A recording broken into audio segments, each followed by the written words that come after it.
Teman-teman, di konten kali ini kita akan ngebahas tentang murai batu kondisinya di rumah yang siap untuk dilombakan. Biasanya udah beda nih, udah mulai kayak ada on-onnya gitu jadi lah dia ya. seperti mau tarung lah ibaratnya, udah mulai nunjukin gaya mau tarungnya, dia ngeplay, gacor. Burung ngukluk aja kan di rumah, susah ngelihat patokan dia udah siap apa belum. Tapi ketika ditaruh di lapangan langsung ngeplay, itu belum pada sana. Maka besoknya gua naikin tinggi. Nah, jadi kita ngelihat burung, kita bawa ke lapangan kelat berani itu tujuannya itu untuk ngelihat kondisi burung di bawah. Burung emang enak banget, nembak begitu. Ditambah emang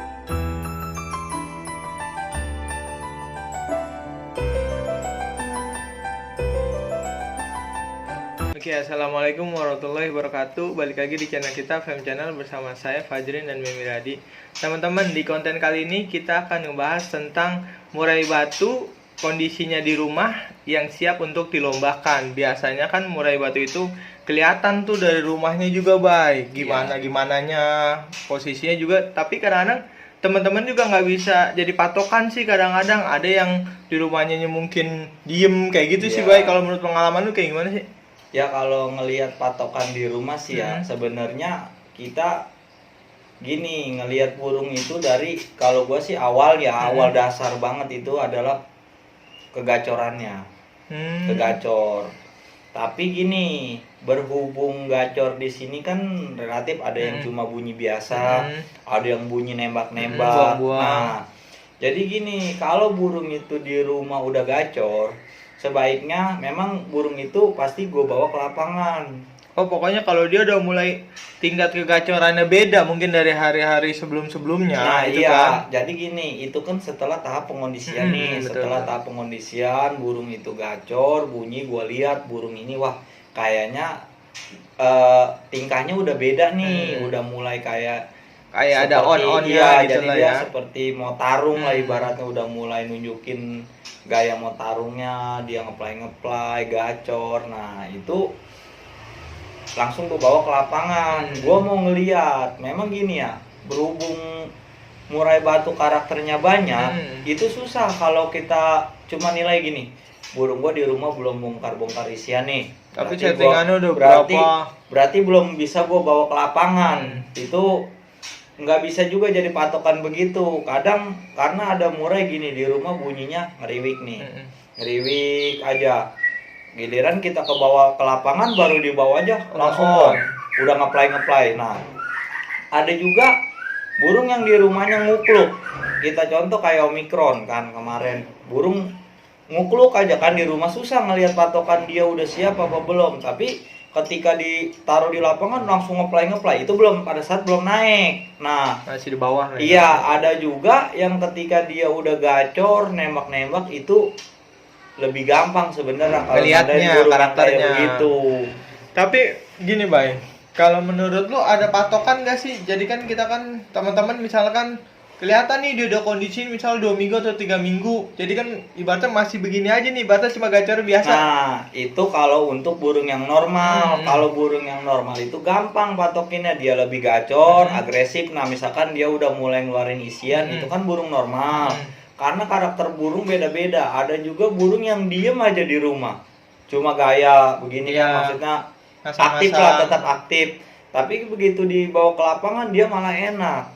Nah, jadi bingung juga. Kecuali gini, kita ngelihatnya burung itu kayak diem aja nekuk leher. Nah, itu udah beda lah. Nah, iya, geraknya juga nggak gesit. Nah, itu lebih baik kita kondisin dulu kalau kayak gitu.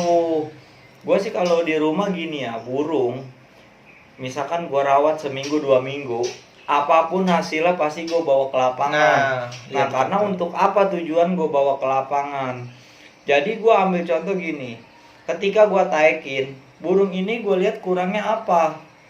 Nah, misalkan burung gue hanya ngukluk saja, nah itu misalkan di setting 55. Nah, maka besoknya gue naikin tinggi. Nah, jadi kita ngelihat burung, kita bawa ke lapangan kelat berani itu tujuannya itu untuk ngelihat kondisi burung. Dan setelah pengondisian lu mungkin 2 minggu kayak nah, gitu kan. Ini burung ini setelah pulang lomba harus gua apain. Jadi intinya gitu. Jadi kalau untuk patokan di rumah itu menurut gua untuk burung-burung yang setengah jadi itu maksudnya belum mapan ya, itu mungkin agak sedikit sulit.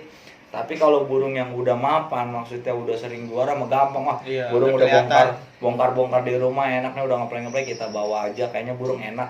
Udah tinggal bawa lomba. Berarti kan apa yang gua ambil dari pengalaman lu tadi kan berarti lu mau tuh burung kondisi yang penting fit dulu lah ya. Iya, Penting kondisi itu setelah pengondisian. Ya, setelah pengondisian lu burung itu fit.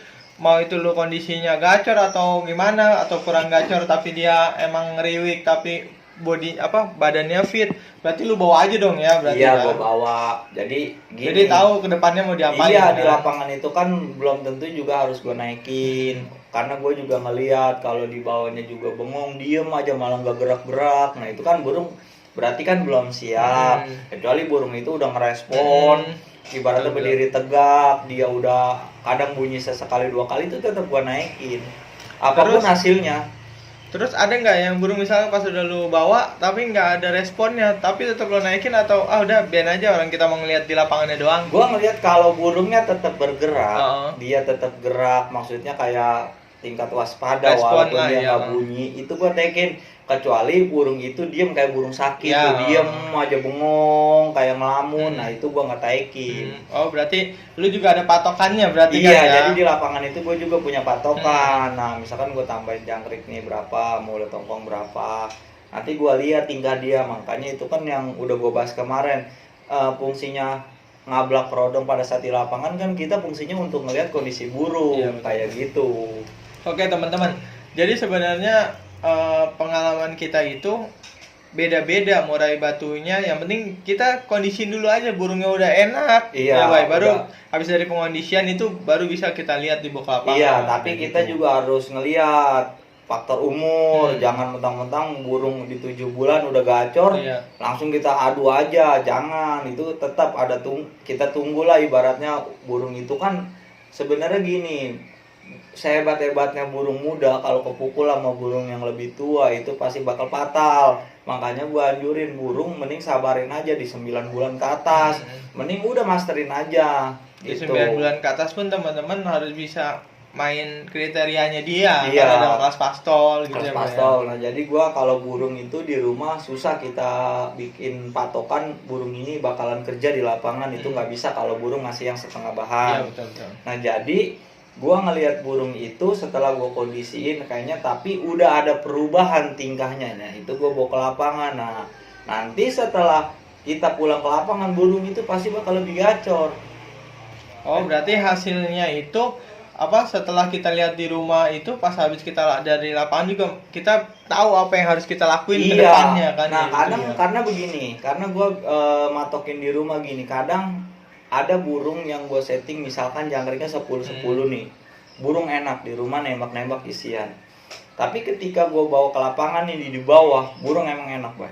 Nembak-nembak begitu. Ditambah emang banyak musuh. Iya, banyak suara-suara burung lain. lain. Ketika gue taikin burung itu hanya ngukluk. Nah, itu kan fungsinya berarti di 10 ini kan nggak cocok. Nah, tapi minggu depannya pasti gua turunin karena burung ini pasti kekencengan. Nah, berarti dia nggak mau disetel kencang pada saat di rumah. Ketika gua turunin dia berarti kan menurun tuh tingkat, maksudnya dari tembakan-tembakan kegacorannya. Betul, jadi di dia rumahnya agak kurang kurang lah. nih, iya agak kurang, jadi dia bunyi biasa. Tapi begitu gua naikin di minggu berikutnya burung itu malah neken. Nah, itu pas kan lu bawa ke lapangannya iya. malahan Jadi burung ada yang kita lihat, jadi kita ngebaca burung itu, oh ternyata di rumah nggak mau kenceng. Jadi ada burung yang riwik, kita bawa ke lapangan dia nggak mau on, misalkan di jangkrik 5, ya berarti burung ini kurang nih, Naikin. ekstra puding nggak gua naikin lagi. Jadi itu gambarannya lah sebenarnya. Oke teman-teman, jadi di situ semoga teman-teman ngerti nih Bay pemahaman kita Iya. soal pengalaman gimana burung siap di rumah itu kelihatan. Iya. Biar supaya dibawa ke lapangan. Tapi juga jangan jadi patokan kalau teman-teman menurut teman-teman itu udah kondisi tapi burung nggak mau bongkar, bawa aja tes, nggak masalah sebenarnya, Iya, bener nggak? nanti bakalan ngerti sendiri. Iya, betul. Nah, kayak contoh juga ada tuh kan kayak minyak sayur kan.